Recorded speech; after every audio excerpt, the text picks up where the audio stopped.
So lithium-ion batteries then. They're an astonishing piece of technology developed back in the 80s by the legend that is John B. Goodenough, who by the way is still working on new energy systems today at the age of 100. Without the breakthrough that John and his colleagues achieved more than 40 years ago, it's probably fair to say that most of the technology we use today wouldn't exist. No MP3 players, no smartphones, no life-saving medical implants or portable hospital devices, no electric vehicles, and no energy storage to complement intermittent grid-scale renewable technologies like wind and solar, without which the transition away from fossil fuels would be even more impossible than it seems right now. So thank you, Mr. Goodenough, for everything you've done for humanity. Happy belated birthday greetings and congratulations on reaching the century mark. But fantastic as they are, lithium-ion batteries do have their drawbacks. Despite rapid cost reductions over the past decade, they're still relatively expensive. And although there are versions now that don't use any cobalt or nickel, most do still contain those problematic commodities, along with lithium itself, of course, all of which are in short supply in today's troublesome global market. There's also the problem of self-combustion, which, while very rare, is nevertheless a potential eventuality in every single lithium-ion battery on the planet, as those pesky little dendrites gradually form inside the battery until they cause a short and ignite the volatile electrolyte. Chances are you'll never witness such a conflagration, but when they do happen, they're pretty dramatic, and in extreme cases they can shut down sections of a power grid or even threaten lives. So a great deal of work is going on all over the globe to develop cheaper, more reliable, more efficient and more environmentally friendly solutions to our rapidly growing energy storage requirements. And now a world record-breaking zero emissions energy storage facility has stirred into life, which doesn't contain a single lithium-ion battery.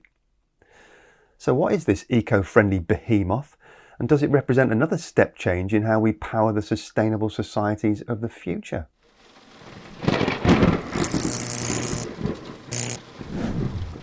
Hello and welcome to Just Have a Think. Before I dive into today's topic, I've just got a slightly unusual request to make of you good folks. Several of you have told me recently that despite having your YouTube notifications switched on for this channel, you haven't been receiving any notifications from YouTube for some time, and as a consequence, you've missed some of the weekly videos. I've spoken to YouTube about it, and although they have visibility of everything that goes on inside their platform, they've asked me to provide evidence that these notifications are not happening. So if you have hit the notification bell below in the past, but haven't been receiving weekly pings from YouTube, could you let me know, either by leaving a comment below this video or by emailing this address here. Cheers. Now let's get back on to the interesting stuff. It might not come as a total surprise to you to learn that the new installation I mentioned earlier is over in China. Seems like just about every new energy initiative they embark upon these days has some sort of record-breaking dimension to it. This one's called the Zhangjiakou power plant, and it uses nothing more complicated than compressed air to store energy. Now, I'm sure many of you, especially in Germany and the States, will be yelling at the screen that this is nothing new and you've had compressed air energy storage for decades. But hang on, don't click away just yet, because this new technology is a big leap forward from those existing systems. And don't worry if you are in North America or Europe or Australia, because there are similar projects in development in your part of the world as well. We'll come to those a bit later in the video. But first of all, let's take a look at why the installation in China is such a step forward. And to do that, we first need to have a look at how traditional utility-scale compressed air energy storage systems work. The basic principle is dead simple really. When excess power is being generated on the grid, often from intermittent renewables like wind and solar, that power can be diverted to drive an industrial scale air compressor which draws air in, compresses it and shoves it into a large storage chamber, which is typically either a huge pressurized vessel or something like an underground salt cavern or aquifer. The laws of thermodynamics tell us that gases get hot when they get compressed. So to ease the process, that heat has to be somehow drawn away from the air. That's a very important step, which we'll touch on in more detail in a moment. When there's a demand for extra grid power, the cold compressed air is heated up to help it rapidly expand so that it can be directed across a turbine to drive an electrical generator. The world's first compressed air storage system was the Huntorf power plant, built way back in 1978 in Lower Saxony, Germany. It had a generating capacity of 290 megawatts, which it dispatched with an efficiency level of around 29%. A few years later, in 1991, the McIntosh power plant was opened in Alabama, USA, with a capacity of 110 megawatts and 27% efficiency. So how do these plants deal with that heat generation that I mentioned a moment ago? Well, they both use a process known as diabatic compression. And diabatic is one of those sciencey words that you and I are unlikely to come across in our everyday lives. And it sits alongside two other sciencey words, adiabatic and isothermal. All three of them describe how the temperature of a gas changes as it's compressed or expanded. Adiabatic compression usually happens very quickly, with the gas getting hotter and hotter as it gets compressed. It's what happens as a piston pushes air in a cylinder inside a diesel engine, for example. In that case, you want the air to get extremely hot so that it ignites atomized diesel fuel inside the chamber, which then causes an explosion that pushes the piston back to rotate the crankshaft. At the other end of the thermodynamic scale is isothermal compression, where the temperature of the gas remains constant as it gets compressed. To achieve that, you have to find a way of removing all the heat as the gas is compressed, either by going incredibly slowly so that the temperature gradually equalizes with the ambient surrounding air, or by using some kind of non-compressible thermal mass right next to the gas that's being compressed to very quickly absorb the heat and keep the gas as close to a constant temperature as possible. In between those two extremes is the diabatic compression technique used by the Huntorf and McIntosh plants. Diabatic compression is generally achieved with huge intercoolers, which are specialised heat exchangers specifically engineered to cool a gas after it's been compressed. Most of us probably know of intercoolers in the context of turbocharged vehicle engines. The intercooler dumps most of the heat straight into the air, essentially throwing away the energy used to compress the gas. The result of this method is a large amount of cold air that's been compressed down to as small a volume as possible and stored in those underground caverns. The stored air is very cold, which is why the warming step is required to cause rapid expansion ahead of the turbine. And I'm sure you're at least one step ahead of me here. Yes, you've guessed it. The easiest way to heat up cold air is in a burner powered by fossil gas, which means the Huntorf and McIntosh plants generate large quantities of those pesky greenhouse gas emissions. They're like everywhere, aren't they? They're really irritating. But this new advanced compressed air energy storage facility in Zhangjiakou uses no fossil fuel combustion at all. Instead, they've developed a technology that draws the heat off the gas as it compresses, and instead of releasing it into the atmosphere, they divert it into an insulated thermal storage facility. Then when the grid demands extra power, that stored heat can be put back into the air to accelerate the expansion before it goes over the turbine. The facility has a generating capacity of 100 megawatts, releasing up to 400 megawatt hours of energy. Capturing that heat in a thermal storage tank increases the system design efficiency to over 70%, which completely eclipses the efficiencies of the fossil fuel combustion technology used at the existing Huntorf and McIntosh plants.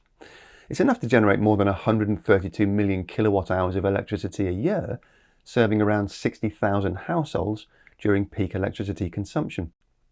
According to the Institution of Engineering and Technology, or IET, the Zhangjiakou plant will prevent the burning of about 42,000 tonnes of coal and reduce carbon dioxide emissions by 190,000 tonnes every year. But China isn't alone in diving into this very promising technology. I promised you earlier that we'd talk about opportunities in other parts of the world, and one of the front runners in the field is a Canadian company called Hydrostor.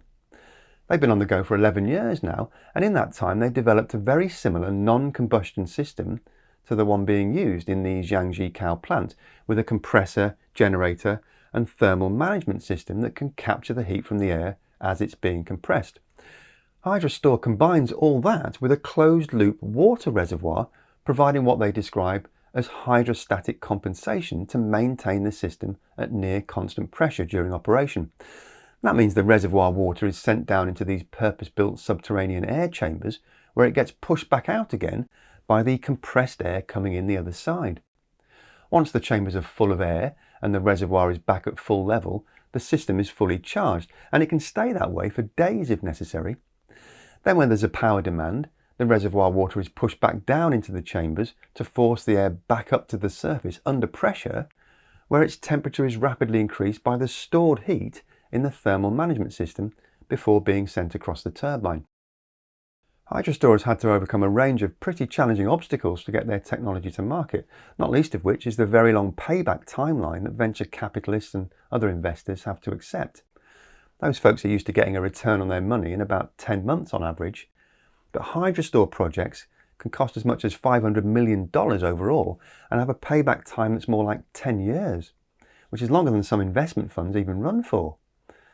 Company Chief Executive Curtis Van Walligam has shown himself to be a very dogged and determined operator though, and the company now has several projects on the go in various parts of the world, ranging from a 10 megawatt hour facility already in operation in Ontario, Canada, and a UK project converting a disused gas storage site, to some very large installations under active development in Australia and the USA that'll have generating capacities as high as 500 megawatts. Additional competition comes from an Israeli technology company called Augwind Energy that's developed a slightly different solution to the heat loss and efficiency challenge. Their system also uses water and air, but instead of pushing air down into deep underground chambers, they use a series of modular air tanks which they tell us are made of unique polymers that reduce production and maintenance costs. The tanks are cemented in just below the surface, with installation taking just a few days. Then they use renewable energy to run water pumps to compress the air into the tanks. That has the secondary advantage of removing a bit of heat from the air as it's compressed, but Augwind run their system extremely slowly too, which means they stay very close to the isothermal compression we looked at earlier. Then when there's an energy demand, the compressed air is used to push the same water over a hydroelectric turbine to produce the electricity. It's just a different route to the same end result, and Augwind claim a very similar efficiency rate to the Zhangjiakou plant. They've been developing their air battery technology for about 12 years now, and they've secured more than 200 megawatt hours worth of projects in Israel that they hope to get up and running over the next few years. But in typical fashion, China isn't resting on its laurels either. There are apparently at least 9 compressed air energy storage plants there that are either under construction now or have already entered into service. The total combined capacity of those plants is 682 megawatts, and there are another 19 projects in the planning stages with a combined capacity of 5.38 gigawatts. By 2030, China expects to have more than 43 gigawatts of non-combustion compressed air storage facilities in service, representing about 23% of the country's total energy storage capacity. There will no doubt be pitfalls along the development pathway for this fossil-free energy storage technology, especially in Western democratic countries. Getting one of these projects off the ground entails securing the land and interconnections, seeking community engagement, and applying for all sorts of permits and regulatory approvals. But the prize for patient investors could be very large indeed. According to a recent McKinsey report, long-duration energy storage has the potential to deploy as much as 2,500 gigawatts of power capacity by 2040 to become the vital key to unlocking 24/7 clean grid energy in a more sustainable future world. So what's your view? Do you think this advanced compressed air solution could be a market disruptor that displaces the dominance of lithium-ion batteries? Maybe you work in the industry and you can share some insight with us all. If you do, then why not jump down to the comment section below and leave your thoughts there. That's it for this week though. Don't forget to subscribe and turn on those notifications if you want YouTube to tell you when we've posted a new video. And if you enjoyed this one, then giving us a like is always a massive help to the channel too. Thanks to all our Patreon supporters out there who allow me to keep these videos free of sponsorship messages.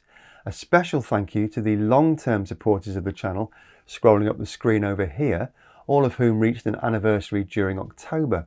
And I must just give a quick shout out to some new supporters who've joined recently with pledges of $10 or more a month.